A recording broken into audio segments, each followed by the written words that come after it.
Sir சொன்ன மாதிரி இந்த மேடை தான் ஃபர்ஸ்ட் மேடை. ப்ளஸ் நீங்கள் வந்து பெரியரும் பெருமாளை கொண்டாடின விதம் தெரியும். அதை பார்த்து என்னோட கலையை, என்னோட அரசியலை இந்த மக்கள் எடுத்துகிட்டு கொண்டு போன விதம் வந்து தெரியும். அந்த நம்பிக்கை தான் வந்து அடுத்தடுத்த கர்ணனாக இருக்கட்டும், மாமன்னனாக இருக்கட்டும், வாழையாக இருக்கட்டும், இப்போ எடுத்துகிட்டு இருக்க பைசனாக இருக்கட்டும், இது எல்லாமே முழுக்க முழுக்க என்ன என்ன விஷயம் நடந்தாலும் இந்த கதையை ஏற்றுக்கொள்வதற்கான மக்கள் இருக்கிறார்கள் அப்படிங்கிற நம்பிக்கையில் தான் எல்லா கதையுமே எடுக்கிறோம். அப்படி ஒரு அந்த மாதிரியான நம்பிக்கை கொடுத்த பத்திரிகையாளர்களுக்கு முதல்ல என்னோட நன்றி. முதல்ல ஹாட் ஸ்டாருக்கு தேங்க்ஸ் சொல்லணும். ஏன்னா இந்த ஸ்கிரிப்டு ஃபஸ்ட்டு நான் சினிமாவுக்கு வந்த உடனே படமெல்லாம்னு சொன்ன உடனே முதல்ல இருந்த ஸ்கிரிப்ட் வாழை தான். ஃபஸ்ட்டு வந்து சின்னதாக ஒரு இந்த கதையை சொன்னேன் டைரக்டர்கிட்ட, இது வேணால் எழுதி வைடா அப்படின்னு சொன்னார். அதை எழுதி வச்சு ஒரு சின்ன பட்ஜெட்டில் பண்ணிடலாம் அப்படின்னு சொல்லி 50 லட்ச ரூபா அந்த கூட அந்த படம் பண்ணிடலாம் அப்படிங்கிற முடிவோடு இருந்த படம் தான் வாழை. ஏன்னா இது எடுத்தால் தான் என்னோட அடுத்த கதைக்கு என்னால் போக முடியும் அப்படின்னு நம்பிக்கிட்டு இருந்தேன். அப்போ அந்த அறிவுக்கு நான் அப்படி நம்பிக்கிட்டு இருந்தேன். இது எடுக்காமல் நம்மளால் அடுத்த படத்தை எடுக்கவே முடியாது. ஏன்னா இது அவ்வளோ பாதிப்பு ஏற்படுத்தின ஒரு கதை எனக்கு. அதில் அப்போ காலப்போக்கில் வந்து என்ன ஆகி போச்சுன்னா, அவன் நிறைய வாசிக்க ஆரம்பித்தேன், நிறைய படங்கள் பார்க்க ஆரம்பித்த உடனே எனக்கு தெரிஞ்சு இதை வந்து நம்ம வந்து கஷ்டப்பட்டு எடுக்கக்கூடாது, இது நல்லா எடுக்கணும், நம்ம வந்து அடித்து பிடிச்சி எடுக்கக்கூடாது, இந்த வாழையை வந்து மிகச் சரியானதாக டைம் கிடைக்கும் போது எடுக்கணும் அப்படின்னு முடிவு பண்ணிட்டு தான் தள்ளி வச்சுட்டு பெரியரும் பெருமாள் எழுத ஆரம்பித்தேன். பெரியரும் பெருமாள் அப்போ இதே அளவுக்கு பெயின்னுள்ள கதை எழுதுவோம் தனியாக அப்படின்ட்டு பெரியரும் பெருமாள் எழுத ஆரம்பித்தேன். பெரியரும் பெருமாள் வந்து என்னோடய ஜேர்னி ஸ்டார்ட் ஆகிடுச்சு. இப்போ இந்த கதை என்ன பண்ணுறது உள்ளுக்குள்ளே அழுத்திக்கிட்டே இருந்துச்சு. பெரியரும் பெருமாள் ரிலீஸ் ஆச்சு, கர்ணன் ரிலீஸ் ஆச்சு, மாமன்னன் ரிலீஸ் ஆச்சு. மாமன்னன் எழுதி முடிச்சிட்டேன். அப்போ வந்து இந்த வாழை என்ன பண்ணுறதுன்னு வச்சுட்டு இருக்கும்போது நரன் ஒரு நாள் வீட்டுக்கு வந்து ஆஃபீஸ்க்கு வந்தார். சும்மா பேசிகிட்டு இருக்கும்போது இந்த மாதிரி ஏதாவது பண்ணுங்க அப்படின்னு சொல்லும்போது நான் வாழை கதையை சொன்னேன். நீங்கள் இருக்க இவ்வளோ பிஸியில் எப்படி பண்ணுவீங்கன்னு கேட்கும்போது, நான் ஏதாவது கேப்பில் நான் வந்து பண்ணிவிடுவேன், இது எனக்கு இது கதையும் தேவையில்லை, ஸ்கிரிப்ட் புக்கும் தேவையில்லை, எதுவுமே தேவையில்லை, நீங்கள் ஓகே சொன்னால் நான் பண்ணிவிடுவேன் போய் அப்படின்னு சொல்லி அப்படி தான் வாழை வந்து ஸ்டார்ட் ஆச்சு. உடனே ஹாட் ஸ்டார் பேசினாங்க. அந்த கதையை கேட்ட அடுத்த நிமிஷமே நம்ம பண்ணுறோம் சார்னு சொல்லிட்டாங்க. நான் மாமன்னன் ஷூட்டிங்கில் இருந்தப்போ மாமன்னன் கேப்பில் அந்த படத்தை நான் வந்து மாமன்னன் ரிலீஸ் ஆக முன்னாடி இந்த படம் பண்ணி முடிச்சிட்டோம். நிச்சயமாக அந்த ஃபங்க்ஷன் வைக்கிறதுக்கு முதல் ரீசன் காரணம் என்னன்னா, ஃபர்ஸ்ட் சிங்கிள் சும்மா சாதாரணமாக ரிலீஸ் பண்ணிடலாம், என்னோட பசங்களுக்காக தான் அந்த ஃபங்க்ஷன் வைக்கிறது. என்னோட பசங்கன்னா பொன்வேலுக்கும் ராகுலுக்கும் தான் இந்த ஃபங்க்ஷன் வைக்கிது. ஏன்னா அவங்க சின்ன பையனாக இருந்தாங்க அந்த படம் எடுக்கும்போது. இப்போ வளர்ந்துட்டானுங்க. பைசன் எடுக்க ஷூட்டிங் போயிருக்கேன், ஜூனியர் பாம்போல் நின்றுட்டு இருக்கானுங்க. நீ என்ன பண்ணிக்கிட்டு இருக்க, நாங்கள் வந்து 1.5 வருஷமா நீங்கள் வந்து நான் அவ்வளோ பில்டப் பண்ணி நடிச்சு ஸ்கூலில் லீவ்லாம் கேட்டு பில்டப் பண்ணி வச்சுருக்கோம், நீ வந்து இங்கே வந்து வேற படம் எடுத்துக்கிட்டு இருக்க, மாமன்னன் எடுத்த ஓகே, அடுத்து பைசன்னு படம் எடுக்க வந்துட்டா, எங்களை எப்போ தான் காட்டுவேன் அப்படின்னு அவனை என்னை கேட்காமலே முடிச்சுக்கிட்டே இருந்தானுங்க 2 பேருக்குமே. சரி சீக்கிரமாக ஏதாவது பண்ணிவிடுவோன்னு சொல்லிட்டு தான் அந்த ரிலீஸு. அப்போ அந்த ஸ்டேஜ் ஒன்று போட்டு அவனுங்க இதுக்கப்புறம் நிறைய லீவ் கேட்போம்ல ஸ்கூல்லலாம், அதுக்கெல்லாம் எவிடன்ஸ் ஒன்று கிரியேட் பண்ணணும் அப்படிங்கிறதுக்காக தான் அந்த ஃபங்க்ஷன். அதனால் ஃபர்ஸ்ட் சிங்கிள் சும்மா சாதாரணமாக ரிலீஸ் பண்ணதுக்கு பதிலாக அவங்கள வச்சு ரிலீஸ் பண்ணுவோம் அப்படின்னு பிளான் பண்ணி தான் ரிலீஸ் பண்ணோம். அதனால் ஹாட் ஸ்டாருக்கு ரொம்ப நன்றி. என்னை ரொம்ப பிலீவ் பண்ணாங்க. ஏன்னா ஒரு படம் நான் ஷூட்டிங் போயிட்டு இருக்கும்போது என்னோட கமிட்மெண்ட் அவங்களுக்கு எல்லாமே தெரியும். அதனால் வந்து இது எப்போ பண்ணுவார்லாம் யோசிக்காமல் நான் கேட்கணும் காசு கொடுத்தாங்க. போய் இந்த படத்தை நான் முடிச்சுட்டு வந்துட்டேன். இதுக்கப்புறம் இவ்வளோ கேப்பில் எனக்காக வெயிட் பண்ணுறாங்க. நீங்கள் எப்போ வரீங்களோ அப்போ வாங்கன்னு சொன்னாங்க. அதே மாதிரி இப்போ எல்லா வேலையும் முடிஞ்சு இப்போ நான் ரிலீஸ் பண்ணுறேன்னா ஓகேன்னு சொல்லி அவங்க வேலையை ஸ்டார்ட் பண்ணியிருக்காங்க. அதனால் வந்து Pradeep sir, Krishnankutty sir, hot star மொத்த டீமுக்குமே வந்து எனக்கு ரொம்ப நன்றி. மெயினாக வந்து நான் படத்தை பற்றி பேச வேண்டாம், ஏன்னா அது ஃபர்ஸ்ட் சிங்கிள் தான், நிறைய விஷயங்கள் இருக்குது. மெயினாக எனக்கு நான் பிலீவ் பண்ணுற விஷயம் ஒன்று தான். நான் ஒர்க் பண்ண எல்லாருமே இங்கே இருக்காங்க. ரஞ்சிதனா இருக்காரு, அவர் கூட நான் அடுத்த படம் பண்ணிக்கிட்டு இருக்கேன். அப்போ தானு சார் இருக்காரு, அவர் கூட எனக்கு கமிட்மெண்ட் இருக்குது, படம் பண்ணுறேன். அதுக்கு அடுத்து மூர்த்தி சார் இருக்காரு, ரெட் ஜெயிண்ட், அவங்க கூட ஒரு படம் பண்ணுறேன், கமிட்மெண்ட் இருக்குது. இது ஏன் சொல்கிறேன் அப்படின்னா, நான் என்னவா இருக்கேன் சினிமாவுக்குள்ள, இதுவே எனக்கு பயங்கர திருப்தியாக இருக்குது. என் கூட ஒர்க் பண்ணவங்க என்னோட உழைப்பையும் என்னோட அரசியலையும் என்னோட சினிமா கலையின் மீது எனக்கு இருக்கிற விஷயத்தையும் புரிஞ்சுக்கிட்டு என்னை அரவணைச்சு அவங்க கொண்டு போயிட்டு இருக்காங்க. இந்த 4 பேர், இந்த 3 ப்ரொடியூசரும் இவங்க கூட இருந்து என்னைய ஒரு ப்ரொடியூசராக பார்க்குறதும் சந்தோஷப்படுறதுமே முக்கியமான விஷயம். அடுத்தடுத்து அவங்க கூட ட்ராவல் பண்ணுறேன். அவங்க 3 பேர்த்துக்குமே ரொம்ப நன்றி.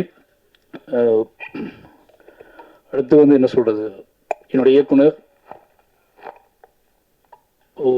ரஞ்சிதன் அடிக்கடி சொல்லிட்டே இருப்பேன், எல்லாத்தையும் சொல்லிட்டே இருப்பேன்.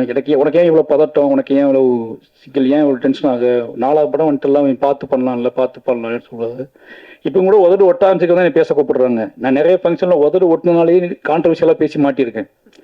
எனக்கு தண்ணி குடிக்காம முதல்ல ஒட்ட ஆரம்பிச்சிட்டுனா டகடன்னு ஏதாவது பேசிட்டு போயிடுவேன். பேசிட்டு கீழே போனதுக்கப்புறம் தான் பார்த்தா உள்ளுக்குலேருந்து வெளியிருந்து கொட்டியிருக்கும் ஏதோ ஒன்று.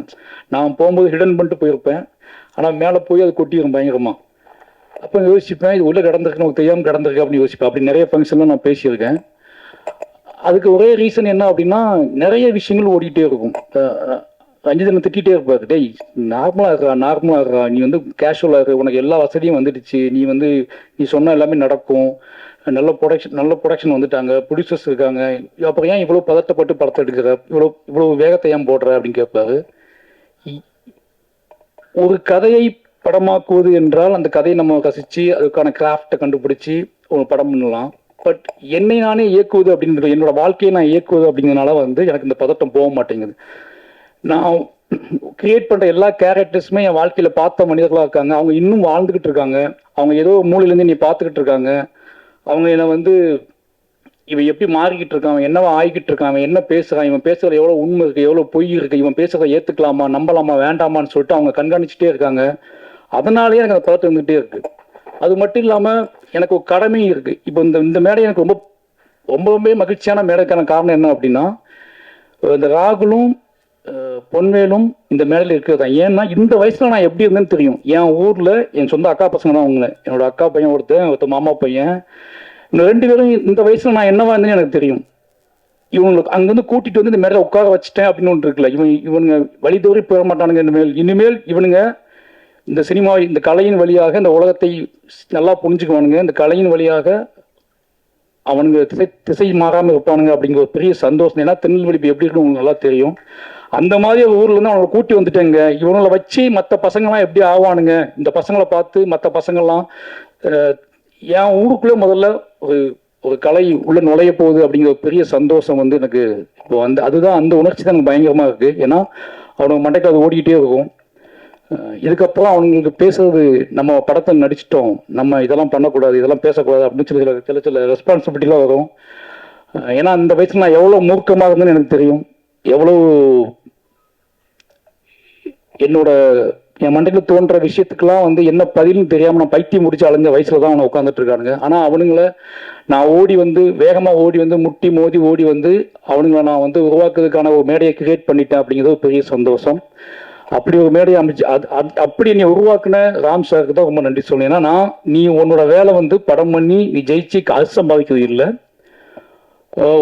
நீ ஒரு விக்டிமாவே இருந்திருக்க. அதனால உன்னோட கதையை வந்து நீ எப்பவுமே வந்து அழுத்தமா சொல்லிக்கிட்டே இருக்கணும். நீ என்ன ஆனாலும் பரவாயில்ல, எவரும் பின் வாங்கிடாத.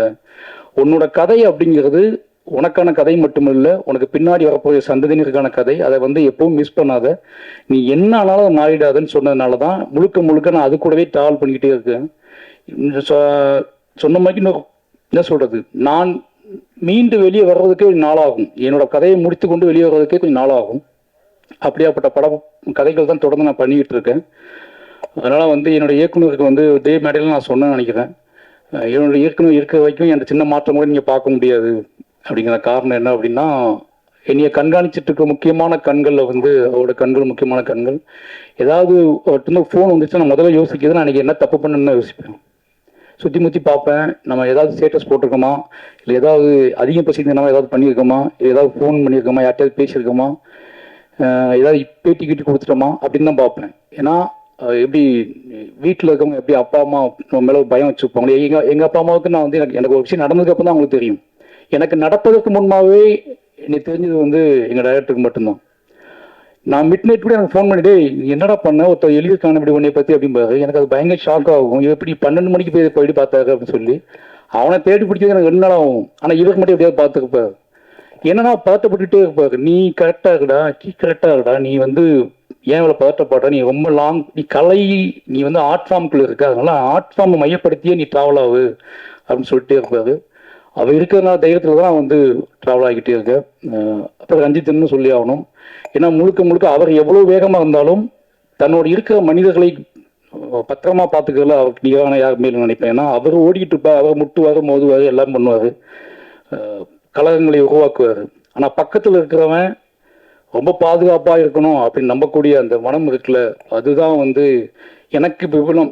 என்னன்னா சரி பாதுகாப்பாக அப்படின்னு சொல்லக்கூடிய விஷயம் இருக்குல்ல, ரெண்டு பேர்த்துக்குமே எவ்வளோ நன்றி சொன்னாலும் பத்தாது. அப்புறம் வந்து ரெட் ஜெயின் சொல்லணும். வாழை முடிச்சு ஃபஸ்ட்டு பார்த்து அவங்க உதய் சார் முன்னாடியே பார்த்துட்டாரு. அதுக்கு ரீசன் என்ன அப்படின்னா, மாமன் பண்ணிட்டு இருக்கும்போதே பார்த்துட்டாரு. மாமன் ரிலீஸ் ஆகும் மட்டும் உதய் சார் அந்த படம் பார்த்துட்டாரு. சார் நீங்கள் என்னையும் வசிக்காதீங்க, தேட்டருக்கு கொண்டு வாங்க, நான் பார்த்துக்கிறேன் அப்படின்னு சொல்லி. அதுக்கப்புறம் மூர்த்தி சார் பயங்கர சப்போர்ட் எனக்கு. என்னன்னா சார் டைம் நான் மட்டும்தான் ஈஸியாக பேசிட்டு நினைக்கிறேன் உங்ககிட்ட, அப்படி தானே? நான் மட்டும் தான். அதாவது எல்லாம் சொல்லுவாங்க படம் பண்ணி சண்டை போடாமல் சிரிச்சு பேசிட்டு வேறு நீ தான் மூர்த்தி சார் கிட்ட அப்படின்னு சொல்லுவாங்க. ஏன்னா அவர் ரொம்ப மரியாதையை நீ பார்த்துக்கிட்டாரு. மாமன்னனாக இருக்கட்டும், மாமனோட வெற்றியாக இருக்கட்டும். இப்போ வாழை படம் பார்த்துட்டாரு. வாழையெல்லாம் மூர்த்தி சாருக்கு பிடிக்குமா அப்படி ஒரு டவுட் இருந்துச்சு. ஆனால் படம் முடிஞ்சோடனே எனக்கு சொன்ன வார்த்தை வந்து, சார் எனக்கு ரொம்ப பிடிச்சிருக்கு சார், நீ பயப்படாதீங்க, இதை தேட்டரில் ரிலீஸ் பண்ணலாம் அப்படின்னு சொல்லி தான் ஸ்டார்ட் பண்ணார். அதனால் ரெட் ஜெயினுக்கு ரொம்ப நன்றி. அடுத்து வந்து மாஸ்டர் திலீப் மாஸ்டர் சொல்லணும். ஏன்னா இந்த படத்தை எப்படி எந்த மாதிரி கொண்டு வரது, யார் சப்போர்ட் இருக்குது அப்படின்னு சொல்லிட்டு நான் வந்து கொஞ்சம் ரஞ்சித் டிஸ்டர்ப் பண்ணக்கூடாது, நமக்கு தெரிஞ்ச ஆட்களை யாரும் டிஸ்டர்ப் பண்ணக்கூடாது, நம்மளை ரொம்ப நம்பி நம்மளுடைய எமோஷனலாக ஆட்களை யாரும் டிஸ்டர்ப் பண்ணக்கூடாது, நம்ம வந்து ஒன்று நம்மளே பண்ணிவிடுவோம், இல்லை ரெட்ஜெண்டை பண்ண சொல்லுவோம். இப்படி தான் பிளான் பண்ணிட்டு இருந்தேன். ஒரு நாள் பைசன் ஷூட்டிங் வந்தார். வாழை காட்டுங்க எனக்கு அப்படின்னாரு. நான் ஷூட் பண்ணிட்டு இருந்தேன். அப்போ கேப்பில் வாழை பார்த்துருங்கன்னு சொன்னேன். வாழை பார்த்துட்டு வந்தார். வந்துட்டு தலைவா ரொம்ப எமோஷனல் ஆகி அன்னைக்கு ஃபுல்லாக ஷூட் பண்ண மாட்டேன்ட்டார். நீங்களே பண்ணிக்கோங்க, நான் கொஞ்சம் ஃப்ரீயாக விடுங்க அப்படின்னு சொல்லிட்டாரு. ஒரு 2 hours பட்டில் ஸ்பாட்டுக்கே வரல, உட்காந்துட்டே இருந்தார். அதுக்கப்புறம் வந்தார். வந்துட்டு தெளிவா நம்ம தியேட்டருக்கு பண்ணுறோம், நான் இந்த படத்தில் இருக்கணும் இல்லை, அதான் நீங்கள் இருக்கீங்களே மாஸ்டராக இருக்கீங்களா அப்படின்னு. இல்லை நான் வந்து இந்த படத்தோட எல்லா விஷயத்தையும் நான் கூட இருக்கணும், என் பேர் இந்த படத்தில் இருக்கணும் அப்படின்னு ரொம்ப ஆசைப்படுறேன். சினிமாவுக்கு வந்து ரொம்ப ஆசைப்பட்ட விஷயம் தான் அப்படின்னு சொன்னார். எனக்கு ரொம்ப சந்தோஷமாக இருந்துச்சு. ஏன்னா அவர் சொல்லும் போது கண்ணு கலங்கி இருந்துச்சு. மாஸ்டர் கண்ணு கலங்கமாக பயங்கரமாக பிரமிப்பாக இருக்கும்ல.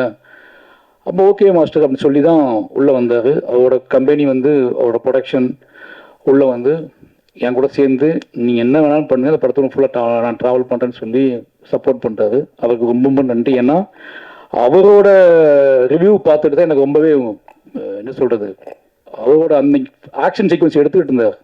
அவரோட ரிவ்யூ கேட்டதுக்கு அப்புறம் தான் அவர் இது உள்ளுக்குள்ளே கஷ்டப்பட்டு என்ன சொல்கிறது உடச்சிக்கிட்டு உள்ளே வந்ததுக்கு அப்புறம் தான் எனக்கு பெரிய நம்பிக்கையை வந்துச்சு வாழையை பற்றி. நிச்சயமாக அந்த நம்பிக்கையை உங்களுக்கு இருக்குன்னு நம்புவேன்.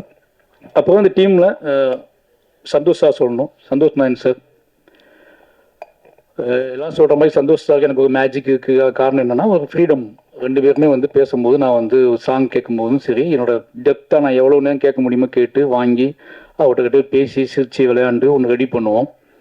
நான் படம் முடிச்சுட்டு வந்து அங்கே பாதி பாட்டு வாங்குவேன். படம் ஸ்டார்ட் பண்ணும்போது பாட்டே வாங்க மாட்டேன். ஏன்னா என்னோட விஷுவலை பார்க்கணும், என்னோட வேர்ல்டை புரிஞ்சுக்கணும், என்னோட கதாபாத்திரங்களோட கண்களை வந்து மியூசிக் டைரக்டர்ஸ் பார்க்கணும்னு நினைப்பேன். ஏன்னா பழைய மெம்மாலேருந்து நான் எல்லா பாட்டையுமே படம் முடிச்சுட்டு தான் வாங்கியிருக்கேன். ரஹ்மான் சார்ட்டையும் அப்படி தான் நான் வாங்கினேன். அது ஒரே ரீசன் என்னென்னா, எனக்கு வந்து ஒரு கட்டத்துக்கு மேலே அது வந்து அவங்களுக்கு ரொம்ப அவைவாயிடுவாங்கன்னு பயமாக்கும் கதை சொல்லும் போது. இதான் கதை லைன்னு சொல்லிட்டு அப்போ படத்தை கொண்டு போய் காட்டுவேன். அப்படி படம் காட்டி தான் வந்து எல்லா பாட்டும் மியூசிக் வாங்கணும். வாழையும் அப்படி தான் பார்த்தாரு. வாழை பார்த்த அவரும் அதே அந்த நாள் ஞாபகத்தில் இருக்கு எனக்கு. வாழை வந்து பார்த்தாரு. பார்த்துட்டு அவர் நம்ம வேற மாதிரி பண்ணுவோம் இதை அப்படின்னு சொல்லி ஸ்டார்ட் பண்ணது தான் அந்த படத்தில் பாடல்கள். நிச்சயமாக அந்த எனக்கு வந்து ரொம்ப பிடிச்ச, எனக்கே நான் அதிகமாக கேட்டுட்டு இருக்க பாட்டு வந்து இந்த படத்தோட பாட்டு தான். இப்போ அதிகமாக என்னை டிஸ்டர்ப் பண்ணுற பாட்டு வந்து இதில் பாதவத்தின் ஒரு ஒப்பாவை பாடல் இருக்குது. அந்த பாடல் எப்படி உருவாச்சுன்னு எனக்கு தெரில. டக்குன்னு வந்து பேசிக்கிட்டு இருந்தோம், அது டக்குன்னு வந்துடுச்சு, எழுதிட்டோம். ஆனால் அந்த பாட்டு நெஞ்சை போட்டு அறுத்து எனக்கு இப்போ அதிகமாக நான் எப்போல்லாம் எமோஷனல் ஆகணும் அப்போல்லாம் அந்த பாடல் கேட்டுகிட்டே இருப்பேன். எனக்கு பிடிச்ச மாதிரி ஒரு 4-5 சாங்கையுமே போட்டு கொடுத்துருக்காரு. அதுக்கு போக பேக்ரவுண்ட் மியூசிக் கல்கி பண்ணிகிட்டு இருக்கும்போது வாழைக்கு பண்ணிகிட்டு இருக்காரு. அப்படியே நான் பயந்துக்கிட்டே இருந்தேன், கல்கி பண்ணிகிட்டு இருக்காரு, இப்படி கரெக்டாக சென்க் ஆகுமா அப்படின்னு சொல்லி. ஆனால் பக்காவாக எல்லாத்துக்கும் பிடிச்ச மாதிரி பண்ணி கொடுத்துருக்காரு. எனக்கு ரொம்ப பிடிச்சிருந்துச்சி பேக்ரவுண்ட் மியூசிக் இந்த படத்தில். ரொம்ப நன்றி சார், எனக்கே ஸ்பெஷலாக பண்ணுறீங்க அப்படின்னு தான் சொல்கிறாங்க, அதுக்கும் ரொம்ப நன்றி. அப்புறம் என்னோட டீம் கேமராமேன் இன்னைக்கு வர முடியல, அவர் வந்து மதுரையில் ஒரு ஷூட்டில் இருக்காரு, எடிட்டர் வர முடியல. அப்புறம் வந்து குமார்னா ஆர்டேட்டர், எல்லாருமே எனக்கு வந்து இது என் படம் என்னோட விஷயம் அப்படின்னு புரிஞ்சுக்கிட்டதுனால ரொம்ப எமோஷ்னலாகவே எல்லாமே வேலை பார்த்தோம். என்னோட ஆர்டிஸ்ட்டு நிகிலா உமல், அப்புறம் திவ்யா துரைசாமி, அப்புறம் கலையரசன், இவங்க எல்லாமே என்ன பண்ணாங்கன்னா ஒரு கட்டத்தில் வந்து விடமாட்டாரு. இதுதான் இந்த படத்தை எடுத்ததுக்கான காரணத்தை புரிஞ்சுக்கிட்டாங்க. இந்த பட கதை என்ன மாதிரியான கதை, இது யாரோட கதைன்னு தெரிஞ்சுக்கிட்டு எல்லா டைமும் என் முகத்தை பார்த்துட்டே இருப்பாங்க. இவன் வேற ஏதோ யோசிக்கிறான், இது வந்து சினிமாவாக நடக்காது, நம்ம சமாளிக்க முடியாது அப்படின்னு தெரிஞ்சுக்கிட்டு எனக்காக நான் சொன்னது எல்லாமே செஞ்சாங்க. எல்லாமே ரொம்ப கஷ்டப்பட்டு நடித்தாங்க. இதில் வந்து நிக்கிலாவுக்காவது கொஞ்சம் ஈஸியான கேரக்டர் தான், ஆனால் ரொம்ப நல்லா பண்ணியிருக்காங்க.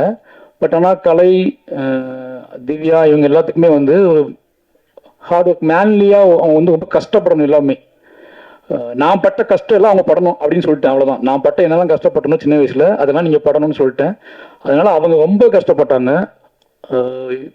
எந்த நடிகர்கள் செய்ய மாட்டாங்க, அது கண்டிப்பாக செய்ய முடியாது. கிட்டத்தட்ட கலையரசன் வந்து 100 கிலோ வெயிட்டு தள்ள தூக்கிட்டு இருந்தார். 100 கிலோ கண்டிப்பாக. ஒரு 5 தாக்குனா 100 கிலோ உங்களை 5 வாழத்தாருனா 100 கிலோ வந்துடும். அது மாதிரி திவ்யா துரைசாமியும் வந்து ஒரு 60 கிலோ 70 கிலோ தூங்கியிருப்பாங்க படம் ஃபுல்லாகவே. அது என்ன அப்படின்னா அவங்க கழுத்து பிளக்கணும், இது எல்லாமே வந்து ட்ரைனிங் கொடுத்து அதை போய் சகதி, இது எல்லாம் நிறைய விஷயங்கள் இருந்துச்சு. எல்லாமே மாரி செல்வராஜ் அப்படிங்கிற ஒரு பையன் மேலே, ஒரு டைரக்டர் மேலே இந்த மரியாதை மட்டும்தான் ஒரே ரீசன். ஏன்னா யோசிச்சு எனக்கே ஆச்சரியமா இருக்கும். ஷார்ட்ல ஃப்ரேம் வச்சு பார்த்துட்டு இருக்கும்போது தள்ளி தூக்கிட்டு நடந்து போயிட்டு இருப்பாங்க. அது இடையில என் மக்கள் நடந்து போயிட்டு இருப்பாங்க, என் மக்களுக்கு நடையில இவங்க நடந்து போயிட்டு இருப்பாங்க. அதை பார்க்கும்போது ரொம்ப ஆச்சரியமா இருக்கும் எனக்கு. ஊர்காரமாகவே போயிட்டு இருப்பாங்க, பாவமாக இருக்கும். இறக்கி வச்சதுக்கப்புறம் அப்படியே கழுத்து மெதுவாக திருப்பி பார்ப்பாங்க. திருப்பி ரீடேக் வந்துருமோன்னு பயம் வந்து அவங்களுக்கு பயங்கரமாக இருக்கும். ஆனால் ரீடேக் வந்துடும், திருப்பி தூக்கிட்டு போவாங்க. ஏன் அவனுக்கு பெரிய உந்துதாக இருந்துச்சுன்னா அந்த பசங்க இதே வெயிட்டு இதே விஷயத்த இந்த பசங்க சமைக்கிறாங்க அப்படின்னு பார்க்கும்போது அவங்களுக்கு இன்னும் சப்போர்ட்டிவாக இருந்துச்சு. எல்லாருமே ஓப்பனாக சொல்லணும் அப்படின்னா நிறைய வேலை வாங்கியிருக்கேன். அந்த வேலையை அந்த எமோஷனில் புரிஞ்சுக்கிட்டு எல்லாருமே ரொம்ப ஹார்ட் ஒர்க் போட்டு இந்த படத்தை என்ன பண்ணி கொடுத்துருக்காங்க. அதனால எவ்வளோ என்னோட மொத்த டீமுக்கு வந்தும் ரொம்ப நன்றி சொல்லணும். அப்போ என்னோட நவி ப்ரொடக்ஷனோட ப்ரொடியூசர் திவ்யா செல்வராஜ், அவங்க இப்போ தான் என்ன கேட்டாங்க, என்னது இது நானா ப்ரொடியூசர் மேலே போகணுமா அப்படின்னு கேட்டாங்கன்னு. அந்த படத்தில் காஸ்டியூம் டிசைனராக வந்து அவங்க திவ்யாவோட தங்கச்சி தான் சொர்ணா வந்து அவங்க பண்ணியிருக்காங்க. பண்ணதானே அது என்னோட ஊர், அது என் ஊர், அவங்க சேலம். அவங்க எப்படி காஸ்டியூம் டிசைன் பண்ணியிருப்பாங்கன்னு யோசிச்சுப்பாங்க. அவங்க பண்ணியிருக்காங்க. அவங்க நன்றி அன்றைக்கி பர்த்டே, ஹாப்பி பர்த்டே. திவ்யா வந்து எனக்கு நல்லா தெரியும். நாங்கள் லவ் பண்ண காதலிக்க ஆரம்பித்த காலகட்டத்தில் சினிமாவுக்கு டிக்கெட் ஒரு நாள் நல்லா ஒரே ஒரு விஷயம் சொல்லணும். ஒரு விஷயம், நானும் திவ்யாவும் ஃபஸ்ட்டு படத்துக்கு போனோம். இதற்கு தானே ஆசைப்பட்டாய் பாலகுமார்னு சொல்லிட்டு அந்த படம் ஃபேமிலியாக போயிருந்தோம். அப்போ தங்கமீன்கள் ரிலீஸ் ஆகிருந்துச்சு, கொஞ்ச நாளுக்கு முன்னாடி ரிலீஸ் ஆகி முடிச்சிருந்துச்சு. அப்போ தான் ஃபஸ்ட் டைம் படத்தை கூட்டி போயிருந்தேன். உள்ளே உட்காந்து படம் ஆரம்பிச்சு விஜய் சேதுபதி சார் காட்ட கூட செய்யலை. அதுக்கு எங்கள் டைரக்டர் வந்து ஃபோன் வந்துச்சு. ஃபோன் வந்துட்டு எங்கடா அதுக்கு படம் பார்த்துட்டு வெளியே வர அந்த புக்கு ஒன்று வாங்கிட்டு வர, அந்த புக்கை வாங்கிட்டு வந்து அது என்ன இருக்கான்னு பார்த்து சொல்கிறேன் அப்படின்னு சொன்னார் என்கிட்ட. நான் எழுச்சி வெளியே வந்துட்டேன். எழுச்சி வெளியே வந்து அப்போ நான் புக்கை தேடி கண்டுபிடிச்சி புக்கை பேசி நானும் சாரும் பேசிகிட்டே இருந்து படமே முடிஞ்சிருச்சு. என் படம் முடிச்சுட்டு வெளியே வந்தாங்க. அப்போ தான் அவங்களுக்கு வந்து சினிமாவுக்குள்ளே இருந்துக்கிட்டே சினிமாவை பற்றி டைரக்டர் வந்து பேசிகிட்டு இருக்கிற விஷயம்லாம் அவங்களுக்கு பயங்கர ஷாக்காக இருந்துச்சு. ஏன்னா ஒவ்வொரு படத்துக்கும் டிக்கெட் கேட்டு கெஞ்சுவாங்க என்கிட்ட. நான் இப்போ சென்னைக்கு வந்துட்டேன்ல, அஸ்டேட் நினச்சா எல்லா படத்துக்கும் டிக்கெட் வாங்கி குடிக்கணும் நம்புறது இருக்குல்ல. நானே தங்கமீன் எங்கள் டைரக்டர் வேலை பார்த்துட்டு இருக்கேன். அவங்க கேட்குறது எந்த டிக்கெட் கேட்பாங்க, அதுக்கெல்லாம் நான் எங்கே போய் பார்ப்பேன். ஆனால் கஷ்டப்பட்டு எப்படியா யார்ட்டையாவது சொல்லி டிக்கெட் வாங்கி கொடுப்பேன். அவங்க கூட்டத்துக்குள்ள நெளிஞ்சு போய் பார்த்து வருவாங்க. சினிமா பிரியர்களாக இருந்தேன் ரொம்ப. எனக்கு அதுதான் கல்யாணம் பண்ணதுக்கு ஒரே ரீசன். அவங்க அம்மா, அவங்க வீடு, 3 பேருக்குமே கலையை நேசிக்கக்கூடிய ஆட்களாக இருந்தாங்க. கலையை நம்புனாங்க. கலையின் வழி யார் உரையாடினாலும் ஒரு ஆர்ட் ஃபார்ம் வழி பேசக்கூடிய மனிதர்களை ரொம்ப ரொம்ப நம்புனாங்க. என்கிட்ட அது ரொம்ப தாராளமாக இருந்துச்சு. அதனால ரொம்ப தாராளமாக நம்பிட்டாங்க. இன்னைக்கு எனக்கு ரொம்ப சந்தோஷம். சொன்ன மாதிரி எனக்கு வந்து ரொம்ப எமோஷனலான ஒரே ரீசன் என்னென்னா, நம்ம ஏதோ செஞ்சுருக்கோம், ஒரு நாடக காதலின் வழி நம்ம ஏதோ ஒன்று செஞ்சுருக்கோம் அப்படின்னு ஒன்று தோணுச்சு எனக்கு. நாடக காதல் தான் உங்களுக்கு புரிஞ்சுருக்கும். சாதிமுகத்தம் தான் நாடக காதல். அப்போ நாடக காதலின் வழி நம்ம ஒன்று பண்ணியிருக்கோம் அப்படிங்கிறது வந்து பயங்கரமான சந்தோஷமாக இருந்துச்சு. அந்த வகையில் வந்து இன்னைக்கு என் வாழ்க்கையில் முக்கியமான நாள். என்னுடைய காதலி, என்னுடைய திவ்யாவை வச்சு இந்த படம் அவள் மேடையில் வச்சு அவளோட பேர் போட்டு இந்த படம் வருது அப்படிங்கிறது என்னோட கதை. திவ்யா வந்து அவள் பேர் போட்டு மாரி செல்வராஜோட மாரி செல்வராஜோட வாழ்வில் நடந்த ஆகப்பெரும் துயரத்தை அவள் தயாரித்து வெளியிடுறா அப்படிங்கிறது வந்து எனக்கு என் வாழ்க்கையில் வந்து இப்படி நடக்கும் நான் நினச்சி பார்த்ததே கிடையாது. இது வந்து ரொம்ப பிரமிப்பான விஷயம். நான் இன்னைக்கு யோசிச்சுட்டே இருக்கிறது தான், இதை நம்ம போடலாமா, தூக்கிடலாமா, பேக மாற்றிடலாமான்னு யோசிச்சுட்டு இருந்தேன். ஏன்னா அதுக்கு ரீசன், ஒரே ரீசன் தான், இது என் வாழ்க்கையில் மீள முடியாத துயரம் வாழை. நான் இன்னைக்கு வரைக்கும் மீள முடியாத துயரம் தான் வாழை. இதை வந்து நம்ம திவ்யா மனைவி பேர் போட்டு பண்ணுறோமேனு யோசிச்சுட்டே இருந்தேன் ரொம்ப நாளாக யோசிச்சுட்டே இருந்தேன். அப்போ இதுதான் கரெக்டாக இருக்கும், என் பிள்ளைங்களுக்கும் என்னை புரிந்து கொள்பவர்களும் இது ரொம்ப முக்கியமான விஷயமா இருக்கும்னு நம்பி தான் இது செஞ்சோம். அதனால இது ரொம்ப ரொம்ப ஸ்பெஷல் படமாக எனக்கு மாறிடுச்சு. கடைசியாக சொல்லணும்னா ஒன்றே ஒன்று தான், எல்லாருக்கும் நன்றி. கடைசியாக சொல்லணும் அப்படின்னா ஒன்றே ஒன்று தான், மாரி செல்வராஜ் மீது நிறைய இன்னும் கர்ணன், பரியேறும் பெருமாள், மாமன்னன் வந்ததுக்கப்புறம் கூட நிறைய சந்தேகங்கள், நிறைய வந்து குழப்பங்கள் நிறைய பேத்துக்கு இருக்கும். இது ஏன் இவ்வளோ வேகம், ஏன் இவ்வளோ எமோஷ்னல், ஏன் இவ்வளோ பேசுறது, என்னடா நீங்கள் மைக் அடிச்சு என்னன்னா பேசுவீங்களா, ஒரு படம் எடுத்தால் நீங்கள் பெரிய ஆட்களா, இப்படி நிறைய நிறைய நிறைய விஷயங்கள் இருக்கும். இதை மட்டும் தான் எடுப்பீங்களா, இதை மட்டும் தான் கேட்பீங்களா அப்படின்னு நிறைய கேள்வி வந்துகிட்டே இருக்கும். வாழை வந்து அதை பார்க்கும்போது, வாழை படம் பார்த்து முடித்ததுக்கு அப்புறம் என்னை நீங்கள் புரிந்து கொள்வதற்காக மட்டுமே எடுக்கப்பட்ட படம் தான் வாழை. மாரி செல்வராஜன் படைப்புகளையும் இல்லை மாரி செல்வராஜோட கேள்விகளையும் இல்லை மாரி செல்வராஜோட எமோஷனலையும் குறைந்தபட்சம் புரிந்து கொள்வதற்கான ஒரு ஸ்பேஸ், என்னை நம்புகிறவர்கள் இன்னும் ஸ்ட்ராங்காக நம்புறதுக்கும், என்னை சந்தேகிப்பவர்கள் குறைந்தபட்சம் என் பக்கம் பார்வையை திருப்பதற்குமான ஒரு உரையாடலை தான் இந்த வாழைங்க படம். வாழையின் மூலமாக நான் ரொம்ப நம்புறது, நான் யாரு அப்படிங்கிறத நான் சொல்றேன், முத சொல்றேன் அப்படிங்கிறது ஒரு பெரிய நம்பிக்கை இருக்கு. வாழை நிச்சயமா உங்களுக்கு ரொம்ப பிடிக்கும். முதல் பாடல் ரிலீஸ் ஆகுது, அடுத்தடுத்த பாடல் ரிலீஸ் ஆகும். இந்த படம் வந்து ஆகஸ்ட் 23 சொல்லலாங்க சார், ஆகஸ்ட் 23 தேட்டர் ரிலீஸ் ஆகுது. நிச்சயமா ஒரு நீங்கள் எங்கிட்ட இருந்து எதிர்பார்த்துட்டீங்கன்னு உங்களுக்கு தெரியும், என்ன மாதிரி மாரி செல்வராஜ் என்ன மாதிரி படம் எதிர்பார்த்துட்டீங்கன்னு தெரியும். நான் நிறைய இடக்கம் ட்ராவல் பண்ணும்போது மக்கள் கேட்க வச்சு எனக்கு தெரியும். அந்த எதிர்பார்ப்பை பூர்த்தி செய்யக்கூடிய ஒரு படமாக வாழை இருக்கும். இவ்வளோ நேரம் வந்து எங்களோட என்ன சொல்றது, நிச்சயமா இது வந்து எமோஷனலான விஷயமா தான் இருக்கும், இது வந்து ஒரு முக்கியமான விஷயமா தான் இருக்கும்னு நம்பி எல்லாருமே இவனை காத்திருந்து இந்த விஷயத்தை பண்ணி கொடுத்ததுக்கு ரொம்ப நன்றி. யாராவது மிஸ் பண்ணியிருந்தா, யாராவது மறந்துருந்தா, அப்போ அருண் ப்ரொடியூசர் ஆகிட்டாரு. யோசிச்சு பார்த்தா 2 பேருமே ஸ்கிரிப்டை தூக்கிட்டு அலைஞ்சிருக்கோம். பையன் ஸ்கிரிப்டை தூக்கிட்டு ஒரு 50-60 கம்பெனி அலைஞ்சிருப்போம். ஒரு 10-15 ஹீரோட்டுக்காக சொல்லியிருப்பேன். அப்போல்லாம் கூட இருந்து இன்னைக்கு அவங்க வந்து மாவீரன் ஒரு படம் எடுத்து ப்ரொடியூசர் ஆகிட்டாரு. இப்போ அடுத்து ஒரு படம் நேற்று முன்னாள் ஸ்டார்ட் பண்ணியிருக்காரு. இதெல்லாம் யோசிச்சு பார்க்கும்போது ரொம்ப சந்தோஷமா இருக்கு. 2 பேரும் இன்னைக்கு அவங்க ப்ரொடியூசராக நான் டைரக்டராக இருக்கேன் அப்படிங்கிற சந்தோஷமா இருக்கு. இப்படி நிறைய நல்ல விஷயங்கள் எப்படி நடக்குது அப்படின்னா, தீவிர நம்பிக்கையிலும் உழைப்பிலையும், அதிகமான உழைப்பிலையும், கனவை நோக்கிய பயணத்திலும் நடக்குது. அதை நாங்களாம் வந்து ஒரு பெரிய உன்னுதாரணமாக இருக்கோம் அப்படிங்கிற சந்தோஷம் இருக்கு. எல்லாருக்குமே நன்றி. யாரையாவது விட்டுருந்தா மன்னிச்சுக்கோங்க. நிச்சயமா வாழை உங்களை எதிர்பார்ப்பை பூர்த்தி செய்கிற படமாக இருக்கும். ஆகஸ்ட் 23க்காக நான் வெயிட் பண்றேன். ரொம்ப நன்றி. ஊட்டியில படகுல பக்கத்துல இடம் வாங்கணுமா, அதுவும் டவுன் ப்ராப்பர்ட்டி 2100 ரூபாய்க்கு ஒரு ஸ்கொயர் ஃபீட். உடனே கீழே இருக்கிற நம்பருக்கு கால் பண்ணுங்க.